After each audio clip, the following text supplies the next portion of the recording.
तो आप देखेंगे कि अब जब मैं इन फिल्टर्स को चेंज करूंगा, फॉर एग्जांपल अगर मैं इस बेडरूम्स की वैल्यू को 4 कर दूं,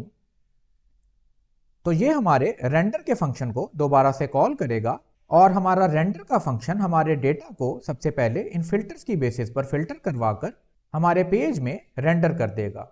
आप देख सकते हैं कि यहाँ पर इस फिल्टर के मुताबिक सिर्फ 2 एलिमेंट्स रेंडर हुए हैं। इसी तरह अगर हम इन फिल्टर्स की वैल्यूज को चेंज करें, फॉर एग्जांपल अगर मैं इसे रीसेट करके यहाँ से पेंट हाउस को सेलेक्ट करूँ, तो आप देखेंगे कि यहाँ पर एक ही प्रॉपर्टी लिस्ट हुई है। इसी तरह से ये बाकी सारे फिल्टर्स भी काम कर रहे हैं।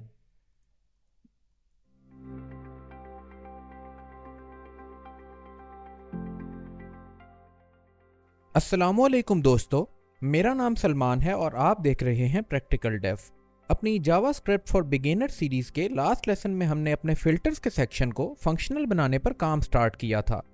इस लेसन में हम इस काम को कंटिन्यू करेंगे और ये देखेंगे कि हम किस तरह से अपनी लिस्टिंग को फिल्टर करके अपनी यूआई को अपडेट कर सकते हैं। तो चलिए चलते हैं अपनी स्क्रीन की तरफ और इस काम को स्टार्ट करते हैं। अपनी कन्वेंशन को फॉलो करते हुए हम सबसे पहले अपने इस लास्ट चैप्टर की इन फाइल्स की एक कॉपी बना लेते हैं और इसे रीनेम करके 22 कर देते हैं। इस फोल्डर को हम अपने एडिटर में ओपन कर लेते हैं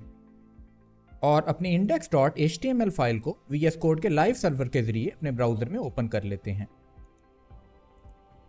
लास्ट चैप्टर में जो काम हमने कर लिया था वो ये था कि हमने अपनी इन सारी फिल्टर फील्ड्स के ऊपर इनपुट के इवेंट लिसनर्स ऐड किए थे और इनकी वैल्यूज को ट्रैक करने के लिए एक ऑब्जेक्ट क्रिएट किया था। तो अब हम जब भी इन फिल्टर्स को चेंज करेंगे तो इनकी अपडेटेड वैल्यूज उस ऑब्जेक्ट में स्टोर होती जाएंगी। अब हम आगे बढ़कर इस डेटा को यूज करेंगे और इसकी बेसिस पर अपनी इस प्रॉपर्टी लिस्टिंग को फिल्टर करेंगे। तो वापस चलते हैं अपने एडिटर की तरफ और यहां पर अपनी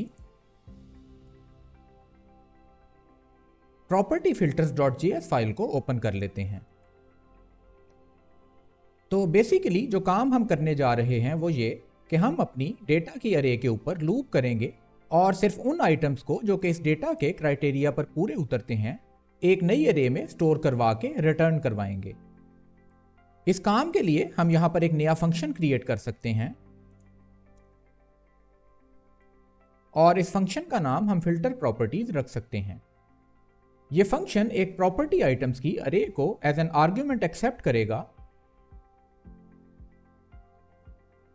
और फिल्टर्ड प्रॉपर्टीज की एक अरे को रिटर्न करेगा। तो उसके लिए हम यहां पर एक नया वेरिएबल क्रिएट कर सकते हैं और इसकी डिफॉल्ट वैल्यू के तौर पर अपनी ओरिजिनल प्रॉपर्टीज की अरे को सेट कर सकते हैं। यहां पर हम कुछ फिल्टर्स अप्लाई करेंगे और फाइनली अपनी फिल्टर्ड प्रॉपर्टीज को रिटर्न करवा देंगे। आगे बढ़ने से पहले हम इस फंक्शन की थोड़ी सी डॉक्यूमेंटेशन भी लिख लेते हैं। आप देख सकते हैं कि मैंने इस फंक्शन की डॉक्यूमेंटेशन यहां पर लिख ली है और यहां पर कोई भी चीज नई नहीं है। तो अब हम अपने फंक्शन के एक्चुअल लॉजिक की तरफ चलते हैं और स्टार्ट करने के लिए सबसे पहले अपनी बेडरूम की वैल्यूज को एक वेरिएबल में स्टोर करा लेते हैं। तो हम यहां पर बेडरूम्स वैल्यू नाम का एक वेरिएबल क्रिएट कर सकते हैं और इसकी वैल्यू में फिलहाल हमारे फिल्टर वैल्यूज की बेडरूम्स की वैल्यू आएगी। फिलहाल हम यहां से इस वैल्यू को लॉक करवा लेते हैं और इस फंक्शन को टेस्ट करने के लिए सिंपली इसे अपने हैंडल फिल्टर फील्ड इनपुट के मेथड में कॉल कर लेते हैं और इसके आर्ग्यूमेंट में फिलहाल अपने प्रॉपर्टी स्टोर की प्रॉपर्टीज की वैल्यू को पास करेंगे जो कि हमारी कंप्लीट प्रॉपर्टीज की लिस्ट है। तो बेसिकली यहां पर इसको टेस्ट करने के लिए जो काम हम कर रहे हैं वो ये कि जब भी हमारे किसी भी इनपुट फील्ड की वैल्यू चेंज होगी तो हमारा फिल्टर प्रॉपर्टीज का ये फंक्शन कॉल हो जाएगा। अब अगर हम अपने ब्राउजर में चलकर इसके रिजल्ट्स को देखें तो आप देखेंगे कि जब भी मैं किसी फिल्टर को चेंज करूंगा तो हमारा फिल्टर प्रॉपर्टीज का फंक्शन कॉल होगा और यहां पर हमारे पास बेडरूम्स की ये वैल्यू लॉग हो रही है। अब यहां पर एक छोटा सा प्रॉब्लम है और वो प्रॉब्लम इस डेटा की टाइप का है। तो अगर हम अपने कोड में चलकर अपने फिल्टर प्रॉपर्टीज के इस फंक्शन में type of bedrooms value log करें और अब अगर इस वैल्यू को चेंज करके देखें तो आप देखेंगे कि यहां पर स्ट्रिंग लॉग हो रहा है। इसकी मेन वजह यह है कि हमारी HTML की नेटिव इनपुट फील्ड्स टेक्स्ट की फॉर्म में डेटा एक्सेप्ट और रिटर्न करती हैं। और अगर हम अपनी data.js फाइल को देखें तो हमारी बेडरूम्स, बाथरूम्स, एरिया और फ्लोर की ये वैल्यूज नंबर टाइप की वैल्यूज हैं। तो अब हमें अगर अपनी फिल्टर फील्ड की वैल्यूज को इन वैल्यूज के साथ कंपेयर करके फिल्टर करना है तो सबसे पहले हमें अपनी इनपुट फील्ड से आने वाली टेक्स्ट टाइप की वैल्यूज को नंबर टाइप की वैल्यूज में कन्वर्ट करना होगा। तो ये काम करने के लिए हम वापस चलते हैं अपनी प्रॉपर्टी filters.js फाइल में। यहाँ पर सिंप्लिसिटी के लिए हम इन टेक्स्ट वैल्यूज को इंटीजर टाइप के नंबर्स में कन्वर्ट करेंगे, जो कि ऐसे नंबर्स होते हैं जिनमें डेसिमल्स नहीं होते। और इस काम को करने के लिए हमें जावास्क्रिप्ट में एक पारसेंट का फंक्शन मिलता है जिसके आर्ग्यूमेंट में हमारी ये टेक्स्ट वैल्यू जाएगी। और ये पारसेंट का फंक्शन कुछ इस तरह से काम करता है कि अगर हम इसे एक ऐसी स्ट्रिंग वैल्यू प्रोवाइड करें जो कि एक वैलिड नंबर को रिप्रेजेंट करती हो तो ये उस वैल्यू को एक्चुअल इंटीजर टाइप की वैल्यू में कन्वर्ट करके रिटर्न कर देता है। इस वैल्यू को इस फंक्शन से गुजारने के बाद अगर अब चलकर हम इसका रिजल्ट देखें तो अब आप देखेंगे कि जब मैं इस फील्ड की वैल्यू को चेंज करूंगा तो यहां पर नंबर टाइप लॉग होगी। इसी पैटर्न को फॉलो करते हुए अब हम अपनी बाकी की 3 नंबर टाइप की फील्ड्स की वैल्यूज को सेपरेट वेरिएबल्स में स्टोर करवाएंगे। इन वैल्यूज को टेस्ट करने के लिए हम अपनी लॉग स्टेटमेंट में इन चारों वेरिएबल्स को लॉग करेंगे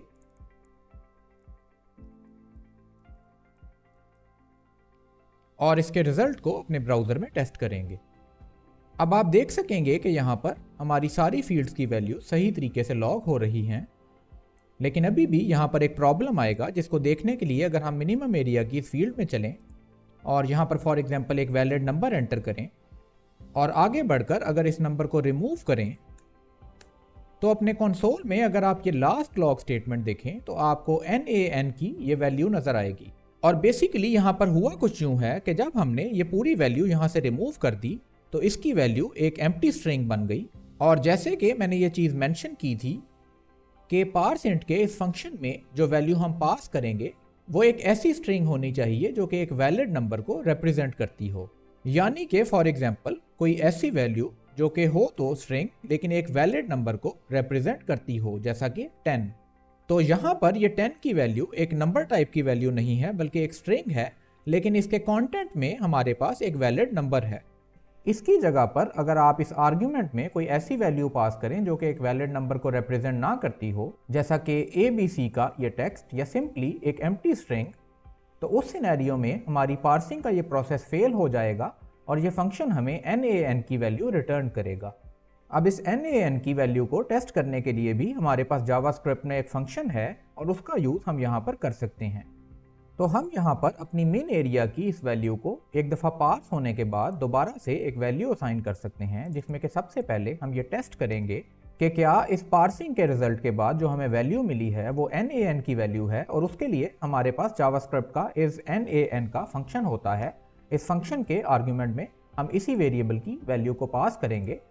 और अगर हमें यह फंक्शन ट्रू की वैल्यू रिटर्न करता है, जिसका मतलब ये होगा कि हमारे मेन एरिया की वैल्यू NaN है, तो उस सिनेरियो में हम यहाँ पर एक डिफ़ॉल्ट वैल्यू अपने इस वेरिएबल में स्टोर करवा सकते हैं और ये डिफ़ॉल्ट वैल्यू फिलहाल 0 हो सकती है। अदरवाइज हम अपने इस वेरिएबल की वैलिड नंबर वैल्यू ही वापस इसमें स्टोर करवा देंगे। अब अगर हम चलकर इसके रिजल्ट को अपने ब्राउजर में देखें और यहाँ पर मिनिमम एरिया की इस फील्ड में कोई वैल्यू एंटर करके इसे वापस रिमूव करें तो आप देखेंगे कि इस बार यहाँ पर NaN की जगह पर 0 की वैल्यू लॉग हुई है। ये सेम काम हम अपनी मैक्स एरिया की वैल्यू के साथ भी कर सकते हैं और उसके लिए हम इसी कोड को यहाँ से कॉपी करके इसे मैक्स एरिया से रिप्लेस कर लेते हैं। अब अगर हम इसके रिजल्ट को भी अपने ब्राउजर में देख लें तो यहाँ पर अगर हम मैक्स एरिया की वैल्यू को चेंज करके वापस रिमूव करें तो आप देखेंगे कि यहाँ पर 0 की वैल्यू लॉग हुई है। अब अगर हम अपने इस कोड को थोड़ा सा एनालाइज करें तो हम यहाँ पर एक ही तरह का काम बार बार कर रहे हैं और अगर हम चाहें तो इस लॉजिक को एक फंक्शन में एब्स्ट्रैक्ट करके इसे रीयूजेबल बना सकते हैं। तो हम यहाँ पर एक नया फंक्शन क्रिएट करेंगे। इस फंक्शन का नाम हम getIntValue रख सकते हैं। इस फंक्शन के आर्ग्यूमेंट्स में हमारे पास हमारी value as a string pass होगी, तो इसके लिए हम यहाँ पर एक आर्ग्यूमेंट क्रिएट कर सकते हैं और फॉर एग्जांपल इसका नाम str रख सकते हैं। तो यहाँ पर जो काम हम करेंगे उसके लिए सिंपली हम यहाँ से अपना ये कोड कॉपी कर लेते हैं और इसको जेनेरिकली नेम कर लेते हैं।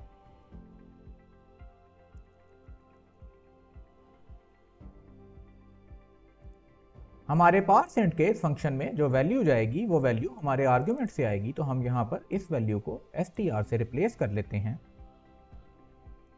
और ये काम करने के बाद हम इस इंट वैल्यू को यहाँ से रिटर्न करवा सकते हैं। अब हम अगर चाहें तो इस फंक्शन को यहाँ से कॉपी करके यहाँ पर इन वैल्यूज को कन्वर्ट करने के लिए यूज कर सकते हैं।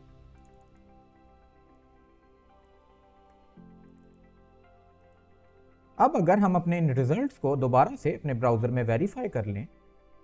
तो आप देखेंगे कि ये कोड अभी भी उसी तरह से काम कर रहा है। अब अगर हम चाहें तो अपनी इन दो वैल्यूज के लिए भी यही फंक्शन यूज कर सकते हैं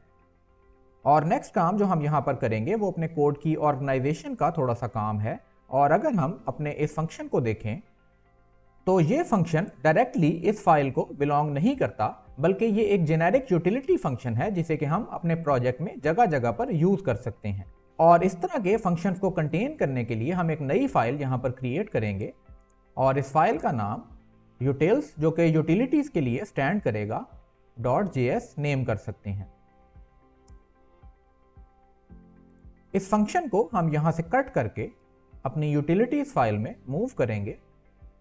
और यहां पर हम इसकी थोड़ी सी डॉक्यूमेंटेशन लिख लेते हैं। यहां पर इस फंक्शन को हम थोड़ा सा एक्सटेंड कर सकते हैं और इस 0 की वैल्यू की जगह पर एक डिफॉल्ट वैल्यू भी अपने फंक्शन के आर्ग्यूमेंट्स में एक्सेप्ट कर सकते हैं। तो यहां पर अगर हम चाहें तो अपना एक डिफॉल्ट वैल्यू का आर्ग्यूमेंट एक्सेप्ट कर सकते हैं और अगर हमारी ये स्ट्रिंग की वैल्यू एक वैलिड नंबर को रिप्रेजेंट ना करती हो और ये पार्सिंग का प्रोसेस फेल हो जाए तो उस कंडीशन में हमारा ये यूटिलिटी फंक्शन हमारी डिफॉल्ट वैल्यू रिटर्न करेगा। तो इस 0 की जगह पर हम यहां से इस डिफॉल्ट वैल्यू को रिटर्न करवा सकते हैं। इस आर्ग्यूमेंट को भी हम अपनी डॉक्यूमेंटेशन में इंक्लूड करवा लेते हैं।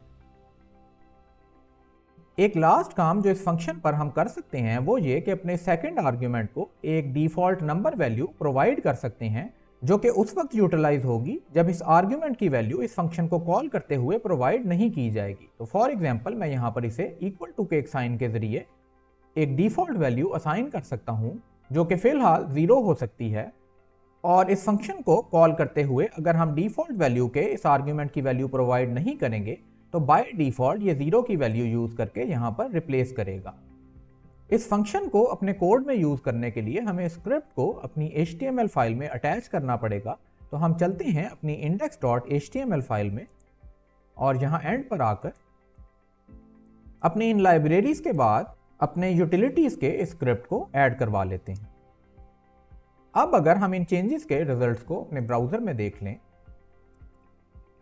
तो आप देखेंगे कि हमारा कोड अभी भी उसी तरीके से काम कर रहा है। यहां पर अगर हम अपने उस डिफॉल्ट वैल्यू के आर्गुमेंट के कॉन्सेप्ट को क्लैरिफाई करना चाहें तो इस फंक्शन कॉल में आप देख सकते हैं कि हमने डिफॉल्ट वैल्यू की कोई वैल्यू प्रोवाइड नहीं की, इसीलिए हमारी 0 की ये वैल्यूज हमारी इस डिफॉल्ट वैल्यू के 0 होने की वजह से वहां पर रिटर्न हो रही हैं। अगर फॉर एग्जांपल हम यहां पर आकर इस मैक्स एरिया को एक डिफॉल्ट वैल्यू का आर्गुमेंट प्रोवाइड कर दें जैसा कि 20 और इस फाइल को सेव करके अपने ब्राउजर में देखें तो अब आप देखेंगे कि जब हमारे पास यहाँ पर एक इनवैलिड नंबर वैल्यू आएगी जैसा कि एम्प्टी स्ट्रिंग, तो इसकी जगह पर 20 की वैल्यू रिटर्न होगी। अब जबकि हमने अपनी इनपुट फील्ड से आने वाली इन वैल्यूज को वैलिड इंटीजर वैल्यूज में कन्वर्ट कर लिया है, तो अब हम आगे बढ़कर इनके जरिए अपने डेटा को फिल्टर कर सकते हैं। तो हम यहाँ से इस लॉग स्टेटमेंट को रिमूव कर देते हैं और सबसे पहले अपने डेटा को बेडरूम्स की वैल्यू की बेसिस पर फिल्टर करके देखते हैं। तो हम यहाँ पर एक इफ स्टेटमेंट लिख सकते हैं जिसकी कंडीशन ये होगी कि अगर हमारी बेडरूम्स की ये वैल्यू 0 से बड़ी है, यानी कि हमारे फिल्टर की इस वैल्यू को हमारे UI से चेंज किया गया है, तो हम यहाँ पर अपने फिल्टर प्रॉपर्टीज के इस वेरिएबल को एक नई वैल्यू असाइन कर सकते हैं और इसकी नई वैल्यू को हम इसकी करंट वैल्यू से ही स्टार्ट करेंगे। तो यहाँ पर हमारे पास फिलहाल प्रॉपर्टीज की ये अरे होगी। इस अरे के ऊपर हम फिल्टर का एक मेथड कॉल कर सकते हैं जो कि बेसिकली हमारे मैप के मेथड की तरह ही चलता है, और हम यहाँ पर एक फंक्शन पास कर सकते हैं। इस फंक्शन में एक एक करके हमारी प्रॉपर्टी पास की जाएगी और इस फंक्शन से हम जो चीज़ रिटर्न करवा सकते हैं वो एक बूलियन वैल्यू है। अगर हमारा ये फंक्शन एक स्पेसिफिक प्रॉपर्टी के लिए यहाँ पर ट्रू रिटर्न करवाता है तो ये प्रॉपर्टी हमारे फिल्टर्ड रिजल्ट्स में ऐड हो जाएगी। इसकी जगह पर अगर ये फंक्शन फॉल्स रिटर्न करवाता है तो ये प्रॉपर्टी हमारे रिजल्ट्स में से स्किप हो जाएगी। फाइनली इन रिजल्ट्स को फिल्टर का ये फंक्शन एक नई अरे में स्टोर करवा के रिटर्न करेगा। तो अब हम अपनी इस प्रॉपर्टी को यूज करके यहाँ पर एक कंडीशनल स्टेटमेंट लिख सकते हैं, जैसा कि इफ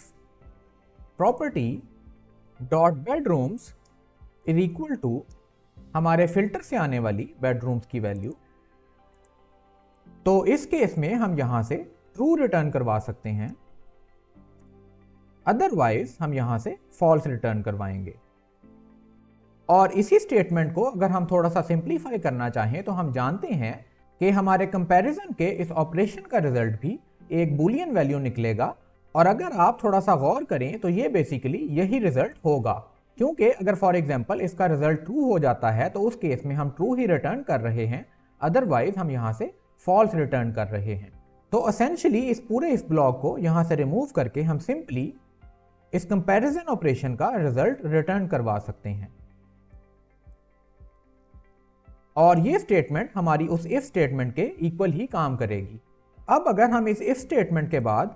अपनी फिल्टर्ड प्रॉपर्टीज की इस वैल्यू को लॉग करके देखें और अपने ब्राउजर में चलें, अब जब हम बेडरूम्स की इस वैल्यू को चेंज करेंगे तो आप देखेंगे कि हमारे लॉग होने वाले ये रिजल्ट्स यहां पर हमारी इस वैल्यू के हिसाब से चेंज हो रहे हैं। और अगर फॉर एग्जांपल इस वक्त हम 5 की इस वैल्यू पर हैं और इस प्रॉपर्टी को अगर हम ओपन करके देखें तो आप देखेंगे कि इसकी बेडरूम्स की वैल्यू यहां पर 5 है। इसी तरह अगर हम यहां पर इस वैल्यू को थोड़ा सा और चेंज करें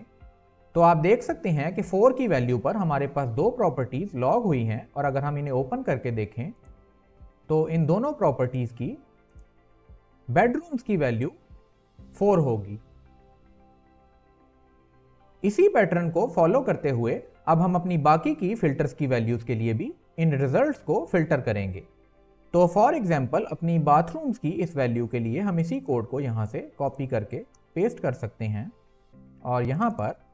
बाथरूम्स की वैल्यू को यूज कर सकते हैं। अब यहां पर आपको एक दो चीजों का ख्याल रखना है। उनमें से पहली चीज ये कि हमारी ये दूसरी इफ स्टेटमेंट इस पहली इफ स्टेटमेंट के एल्स ब्लॉक में नहीं आएगी, बल्कि हमारी ये दोनों इफ स्टेटमेंट्स हर हाल में रन होंगी। यानी कि हमारा बाथरूम्स का फिल्टर हमारे बेडरूम्स के फिल्टर पर किसी तरह से डिपेंडेंट नहीं है, इसीलिए हमें ये दोनों इफ स्टेटमेंट्स एक दूसरे से इंडिपेंडेंटली यहां पर लिखनी होंगी। तो अगर हम अपने बाथरूम्स के इस फिल्टर के लॉजिक में आए तो यहां पर हमारे पास फिल्टर्ड प्रॉपर्टीज की एक वैल्यू आएगी और हो सकता है कि बेडरूम्स की वैल्यू की वजह से ये ऑलरेडी फिल्टर हो चुकी हो। तो इस फिल्टर्ड प्रॉपर्टीज की करंट वैल्यू के ऊपर हम एक दफा फिर से फिल्टर का ये फंक्शन रन करेंगे और इस दफा यहां पर बेडरूम्स की जगह पर बाथरूम्स की वैल्यू को टेस्ट करेंगे। तो इस तरीके से जब हम अपनी इन इफ स्टेटमेंट्स को यहां पर इंडिपेंडेंटली प्लेस करेंगे तो ये अपने अपने क्राइटेरिया के मुताबिक इंक्रीमेंटली इस लिस्ट को फिल्टर करती जाएंगी। अब अगर हम इसके रिजल्ट को अपने ब्राउजर में देखें और यहां से इस फिल्टर की वैल्यू को फॉर एग्जांपल चेंज करें तो आप देख सकते हैं कि हमारे पास 4 की इस वैल्यू पर दो प्रॉपर्टीज लिस्ट हो रही हैं, लेकिन अगर हम बाथरूम्स के फिल्टर को भी अप्लाई करें तो यहां पर 2 की वैल्यू तक फिल्टर होकर कोई रिजल्ट नहीं बचता, क्योंकि इस बार हमारी इन प्रॉपर्टीज पर ये दोनों फिल्टर्स इंडिपेंडेंटली अप्लाई हो रहे हैं। लेकिन अगर हम इस बाथरूम्स की वैल्यू को 3 पर ले जाएं और अपने रिजल्ट्स को देखें तो आप देखेंगे कि इस बार यहां पर एक प्रॉपर्टी लिस्ट हो गई है। अगर हम इसे ओपन करके देखें तो इस प्रॉपर्टी में आपको बाथरूम्स की वैल्यू 3 मिलेगी और बेडरूम्स की वैल्यू 4 मिलेगी। तो इस तरीके से हमारे पास इंडिपेंडेंटली ये दोनों फिल्टर्स हमारी इस लिस्ट पर अप्लाई हुए हैं और जो रिजल्ट्स हमारे पास फाइनली बचेंगे वो रिजल्ट्स होंगे जो कि इन सारे फिल्टर्स के ऊपर पूरे उतरेंगे। इसी तरीके से हम इस लिस्ट को अपनी मिन एरिया और मैक्स एरिया की बेसिस पर भी फिल्टर करेंगे। आप देख सकते हैं कि मैंने यहाँ पर दो और इफ स्टेटमेंट्स इंक्लूड की हैं जो कि हमारी इस लिस्ट को मेन एरिया और मैक्स एरिया की वैल्यूज की बेसिस पर फिल्टर करेंगी। एक छोटा सा चेंज जो कि हमने इन इफ स्टेटमेंट्स के लिए यहाँ पर किया है वो ये कि हमने इन कंडीशंस को थोड़ा सा मॉडिफाई किया है और हमारी प्रॉपर्टी हमारे मेन एरिया के फिल्टर के लिए उस वक्त क्वालिफाई करेगी जब इसका एरिया ग्रेटर देन और इक्वल टू मेन एरिया के फिल्टर की वैल्यू होगा। इसी तरह से हमारी प्रॉपर्टी उस वक्त क्वालिफाई करेगी जब इसका एरिया लेस देन और equal to max area filter की वैल्यू होगा। इस पेज को सेव करके अगर हम वापस अपने ब्राउज़र में चलें और यहाँ से फॉर एग्जांपल कुछ वैल्यू सेलेक्ट करें, जैसा कि बेडरूम्स की वैल्यू को हम 4 सेलेक्ट कर सकते हैं और बाथरूम्स की वैल्यू को यहाँ पर 3 सेलेक्ट कर सकते हैं, और आप देख सकते हैं कि यहाँ पर हमारी ये लिस्ट फिल्टर होकर एक प्रॉपर्टी तक लिमिट हो गई है। अगर हम इस प्रॉपर्टी को ओपन करें तो इसका एरिया 125 है, तो अगर हमारे मिनिमम एरिया की ये वैल्यू इस एरिया से कम होगी तब जाकर ये प्रॉपर्टी लिस्ट होगी। लेकिन अगर मैं अपने मिनिमम एरिया की इस रिक्वायरमेंट को इस एरिया से ऊपर ले जाऊं जैसा कि 130, तो ये प्रॉपर्टी फिल्टर आउट हो जाएगी। इसी तरीके से अगर हमारे मैक्स एरिया के फिल्टर की ये वैल्यू इस वैल्यू से बड़ी होगी तब जाकर हमारी ये प्रॉपर्टी क्वालिफाई करेगी, अदरवाइज हमारी ये प्रॉपर्टी यहाँ से फिल्टर आउट हो जाएगी। तो फॉर एग्जांपल अगर मैं यहाँ पर 120 की वैल्यू दे दूं तो आप देखेंगे कि ये प्रॉपर्टी यहाँ से फिल्टर आउट हो गई है, और उसकी वजह यह है कि हमारी इस प्रॉपर्टी का ये एरिया हमारे मैक्सिमम अलाउड एरिया से बड़ा है। अगर हम फॉर एग्जांपल अपने इस मैक्सिमम एरिया के फिल्टर की वैल्यू को अपनी प्रॉपर्टी के इस एरिया की वैल्यू से ऊपर ले जाएं तब जाकर ये प्रॉपर्टी क्वालिफाई कर जाएगी। तो फॉर एग्जांपल अगर मैं इसे 1200 कर दूं तो अब जाकर आप देख सकते हैं कि हमारी ये प्रॉपर्टी यहाँ पर इन फिल्टर्स पर क्वालिफाई कर गई है। लास्ट में हम अपनी प्रॉपर्टी के टाइप के फिल्टर के लिए एक इफ स्टेटमेंट यहां पर क्रिएट करेंगे। आप देख सकते हैं कि इस बार हमने इस टाइप की वैल्यू को डायरेक्टली अपने फिल्टर वैल्यूज के ऑब्जेक्ट से एक्सेस किया है और इसे किसी तरीके से प्री प्रोसेस नहीं किया। उसकी वजह यह है कि हमारी ये दोनों वैल्यूज स्ट्रिंग टाइप की वैल्यूज हैं। इस फिल्टर की मेन कंडीशन के लिए हमने ऑल की वैल्यू को as a default value use किया है, जिसका मतलब ये है कि ये फिल्टर तब रन होगा जब हमारी टाइप की वैल्यू ऑल की वैल्यू के अलावा कोई वैल्यू होगी, और अगर ऐसा हो जाता है तो हम अपनी प्रॉपर्टी की टाइप को अपने फिल्टर वैल्यूज की टाइप से कंपेयर करेंगे। इस फाइल को सेव करके हम अपने ब्राउजर में चलते हैं और अब अगर हम यहाँ से अपने टाइप के इस फिल्टर की वैल्यू को चेंज करें, फॉर एग्जांपल लग्जरी विला, तो आप देखेंगे कि यहाँ पर रिजल्ट्स में जितनी भी प्रॉपर्टीज लिस्ट हुई हैं उन सब की टाइप की वैल्यू लग्जरी विला होगी।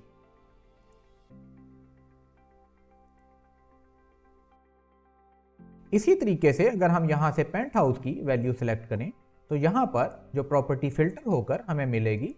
उसकी टाइप की वैल्यू पेंट हाउस की वैल्यू होगी। तो यहाँ पर आकर हमारा फिल्टर प्रॉपर्टीज का ये फंक्शन तकरीबन कंप्लीट हो गया है, और अब अगर हम इस फंक्शन को कोई भी प्रॉपर्टीज की अरे प्रोवाइड करें तो ये फंक्शन उस लिस्ट को इस क्राइटेरिया की बेस पर फिल्टर करके हमें रिटर्न करवा देगा। अब यहाँ पर नेक्स्ट क्वेश्चन ये आता है कि हम इस फंक्शन को यूज कहाँ पर करेंगे। अगर आप प्रोग्रामिंग में नए हैं या आपका एक्सपीरियंस बहुत ज़्यादा नहीं है तो अक्सर आप इस तरह के सिनेरियोस को फेस करेंगे जहाँ पर आपको ये तो पता होगा कि मुझे इस तरह का एक फंक्शन क्रिएट करना है और इस फंक्शन का ये पर्पस होगा, लेकिन आप ये बात क्लियरली आइडेंटिफाई नहीं कर पा रहे होंगे कि इस फंक्शन को यूज कहाँ पर और किस तरह से किया जाएगा। फिलहाल हमने इस फंक्शन को अपने इवेंट हैंडलर में कॉल किया था और ये फंक्शन कॉल सिर्फ हमारी टेस्टिंग के लिए थी, तो हम इसे यहाँ से रिमूव कर सकते हैं। और अब हमें ये आइडेंटिफाई करना है कि हम इस फंक्शन को कहाँ पर यूज करेंगे। इस तरह के प्रॉब्लम के सोल्यूशन के लिए मैं जो चीज़ रेकमेंड करता हूँ वो ये कि आप अपने प्रोग्राम या एप्लीकेशन के लॉजिकल फ्लो को फॉलो करें और ये फ्लो आपको खुद से ये बात बताएगा कि आपको इस तरह का फंक्शन किस जगह पर यूज करना है। तो मिसाल के तौर पर अगर हम अपने ब्राउज़र में चलें और अपनी इस एप्लीकेशन के लॉजिकल फ्लो को समझने की कोशिश करें तो हमारे पास यहाँ पर ये फिल्टर्स हैं जिनकी वैल्यूज़ को हम पहले कहीं पर सेट करेंगे, और इन फिल्टर्स के चेंज होने पर जो काम हमें करना है वो ये कि अगर हम थोड़ा सा नीचे आएँ तो हमें इस लिस्ट में ये सारे आइटम्स दिखाने की बजाय सिर्फ वो आइटम्स रेंडर करवाने हैं जो कि हमारे इस फिल्टरेशन के क्राइटेरिया पर पूरे उतरते हैं। तो लॉजिकली आपको इन आइटम्स को यहाँ पर रेंडर कराने के प्रोसेस से बिल्कुल पहले ये फिल्ट्रेशन का प्रोसेस परफॉर्म करना होगा, ताकि जो आइटम्स आप यहाँ पर रेंडर करवाएं वो हमारे पास इस फिल्टर के फंक्शन से हो कर आएं। और अगर हम वापस अपने कोड की तरफ चलें तो हमारा रेंडरिंग का ये लॉजिक हमारी properties.js फाइल में मौजूद है, और यहाँ पर रेंडर प्रॉपर्टीज के इस फंक्शन की मेन रिस्पॉन्सिबिलिटी इन आइटम्स को रेंडर करवाना है।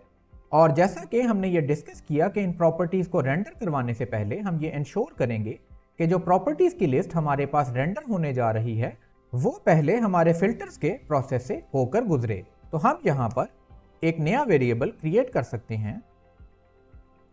इसका नाम हम प्रॉपर्टीज फिल्टर्ड रख सकते हैं, और यहाँ पर हम अपनी प्रॉपर्टीज को फिल्टर करेंगे। तो उसके लिए हम अपना फिल्टर प्रॉपर्टीज का ये फंक्शन कॉल कर सकते हैं, और इस फंक्शन में हम अपने स्टोर से आने वाली सारी प्रॉपर्टीज को पास कर सकते हैं। नेक्स्ट हमें ये इंश्योर करना है कि हमारा प्रॉपर्टी आइटम्स टेम्पलेट का ये फंक्शन हमारे सारे प्रॉपर्टी आइटम्स के लिए ये टेम्पलेट जनरेट ना करे, बल्कि सिर्फ इन फिल्टर्ड प्रॉपर्टीज के लिए ये टेम्पलेट जनरेट करे। और अगर हम इस फंक्शन की करंट डेफिनेशन को देखें तो यहाँ पर हम अपने प्रॉपर्टी स्टोर से सारी प्रॉपर्टीज के ऊपर लूप करके ये टेम्पलेट्स जनरेट कर रहे हैं। तो इस फंक्शन को हम थोड़ा सा मॉडिफाई करेंगे ताकि ये हमारे प्रॉपर्टी स्टोर से आने वाली सारी प्रॉपर्टीज के लिए ये टेम्पलेट जनरेट ना करे, बल्कि सिर्फ उन प्रॉपर्टीज के लिए ये टेम्पलेट जनरेट करे जो कि हम इसे इसके आर्ग्यूमेंट्स में प्रोवाइड करेंगे। तो हम यहाँ पर प्रॉपर्टीज नाम का एक आर्ग्यूमेंट एक्सेप्ट कर सकते हैं, और इस आर्ग्यूमेंट की वैल्यू के तौर पर जैसा कि हमने डिस्कस किया हम एक अरे ऑफ प्रॉपर्टीज एक्सेप्ट करेंगे, और इस प्रॉपर्टीज के आर्ग्यूमेंट से आने वाली अरे पर ही लूप करके हम ये टेम्पलेट जनरेट करेंगे। तो हम यहाँ पर प्रॉपर्टी स्टोर डॉट प्रॉपर्टीज की जगह पर अपने प्रॉपर्टीज के आर्ग्यूमेंट से आने वाली प्रॉपर्टीज को यूज करेंगे।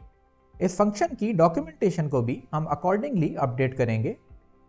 और ये डिफाइन करेंगे कि हमारा प्रॉपर्टीज का ये आर्ग्यूमेंट अरे ऑफ प्रॉपर्टी ऑब्जेक्ट्स होगा। अब हम आगे बढ़कर अपने प्रॉपर्टीज फिल्टर्ड की इस वैल्यू को इस टेम्पलेट फंक्शन में पास कर सकते हैं। अभी चलकर अगर हम इन चेंजेस के रिजल्ट्स को अपने ब्राउजर में देखें तो ये उसी तरह से नजर आएंगे जैसा कि ये पहले आ रहे थे, और उसकी वजह यह है कि हमारा रेंडर प्रॉपर्टीज का ये फंक्शन हमारे पेज के लोड होने पर एक दफ़ा कॉल होगा, और जब ये फंक्शन कॉल होगा तो ये हमारी प्रॉपर्टीज को फिल्टर करेगा। अब जब हमारा ये पेज लोड होगा उस वक्त हमारे इन सारे फिल्टर्स की वैल्यू इनके डिफॉल्ट्स पे होगी, और इसीलिए यहाँ पर हमारे प्रॉपर्टीज फिल्टर्ड का रिजल्ट हमारी कंप्लीट की कंप्लीट प्रॉपर्टीज अरे होगी। वही अरे हम यहाँ पर अपने टेम्पलेट में पास कर रहे हैं, और प्रैक्टिकली जो रिजल्ट हमें नजर आ रहा है वो ये कि हमारे सारे आइटम्स हमारे पेज में रेंडर हो रहे हैं। तो अगर हम वापस चलकर इसे अपने ब्राउजर में देखें और एक दफ़ा फिर से अपनी एप्लीकेशन के लॉजिकल फ्लो को फॉलो करने की कोशिश करें, तो यहाँ पर टॉप पर हमारे पास कुछ फिल्टर्स हैं, और इनके चेंज होने पर हम इनकी वैल्यूज़ को एक ऑब्जेक्ट में स्टोर करवा रहे हैं। इसके बाद अगर हम अपने नेक्स्ट सेक्शन पर आएँ तो यहाँ पर हमारा लिस्टिंग का ये सेक्शन है, जो कि बेसिकली हमारे फिल्टर्स की वैल्यूज़ की बेसिस पर प्रॉपर्टीज़ की इस लिस्ट को फिल्टर करता है और इन्हें यहाँ पर रेंडर करवा देता है। तो अगर हम यहाँ पर कुछ ऐसा काम करना चाहते हैं कि जब भी हम अपने फिल्टर्स की इन वैल्यूज़ को चेंज करें तो हमारी ये लिस्ट अपडेट होकर रेंडर हो जाए, तो हम सिंपली इन फिल्टर्स के चेंज होने पर इस रेंडर के फंक्शन को दोबारा से कॉल कर सकते हैं। इस फंक्शन को कॉल करने पर ये एक दफ़ा फिर से हमारे फिल्टर्स के डेटा की बेसिस पर इस लिस्ट को फिल्टर करेगा, और एक दफ़ा फिर से इस अपडेटेड लिस्ट को हमारे पेज पर रेंडर करवा देगा। तो अगर हम इस रेंडर प्रॉपर्टीज़ की कॉल को यहाँ से कॉपी कर लें और अपनी property filters dot JS file में जाकर इस हैंडल फिल्टर फील्ड इनपुट के इवेंट हैंडलर फंक्शन में यहाँ पर पेस्ट कर दें, और इस फाइल को सेव करके वापस अपने ब्राउज़र में इसके रिजल्ट्स को देखें, तो आप देखेंगे कि अब जब मैं इन फिल्टर्स को चेंज करूँगा, फॉर एग्जाम्पल अगर मैं इस बेडरूम्स की वैल्यू को 4 कर दूँ, तो ये हमारे रेंडर के फंक्शन को दोबारा से कॉल करेगा, और हमारा रेंडर का फंक्शन हमारे डेटा को सबसे पहले इन फिल्टर्स की बेसिस पर फिल्टर करवाकर हमारे पेज में रेंडर कर देगा। आप देख सकते हैं कि यहाँ पर इस फिल्टर के मुताबिक सिर्फ 2 एलिमेंट्स रेंडर हुए हैं। इसी तरह अगर हम इन फिल्टर्स की वैल्यूज़ को चेंज करें, फॉर एग्जांपल अगर मैं इसे रीसेट करके यहाँ से पेंट हाउस को सेलेक्ट करूँ, तो आप देखेंगे कि यहाँ पर एक ही प्रॉपर्टी लिस्ट हुई है। इसी तरह से ये बाकी सारे फिल्टर्स भी काम कर रहे हैं।